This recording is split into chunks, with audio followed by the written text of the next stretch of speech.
In today's video, I'm going to teach you how to effectively add members to your Slack workspace and make use of Slack Connect to collaborate with external organizations. As we dive into these steps, you'll find that managing your Slack workspace can be both intuitive and efficient. To get started, adding new members to your Slack workspace is a straightforward process. Begin by navigating to your workspace on Slack.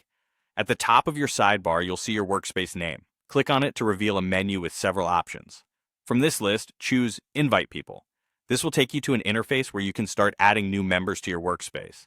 You'll be prompted to enter the email addresses of the people you wish to invite. Simply type in their email addresses and click Send to invite them. It's as easy as that. Once they've received the invitation, they'll be able to join your team on Slack and start collaborating with you and your colleagues. Now, if you need to invite someone as a guest, the process is quite similar with just a minor tweak to keep in mind. Again, click on your workspace name, select Invite People, and enter the person's email address as you did before. However, you'll notice a drop-down menu labeled Invite Type. From this drop-down, select Guest before sending the invitation. This ensures that the individual has limited access compared to a full member, which can be particularly useful for temporary collaborators or clients. Next up is utilizing Slack Connect, which is a powerful feature designed to facilitate seamless collaboration with external organizations. To use Slack Connect, start by creating a new channel. When you initiate this process, you'll see an option to make the channel available for external use. Select External Organization in this section. After doing so, you'll need to invite individuals from the other company you want to collaborate with.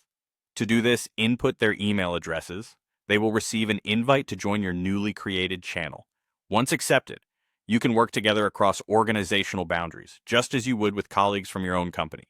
This feature is ideal for projects involving multiple businesses or partners, ensuring your communications remain clear and efficient. To sum up, adding members, inviting guests, and using Slack Connect are all about enhancing the way you collaborate within your Slack workspace. Whether you're working with internal team members, temporary collaborators, or people from entirely different companies, these steps are designed to simplify the process for you. Remember to explore and make use of these Slack features to improve productivity and communication within your teams. Thank you for watching, and I hope this guide helps you utilize Slack to its fullest potential. Stay tuned for more tips on maximizing your productivity and enhancing your virtual workspace experience.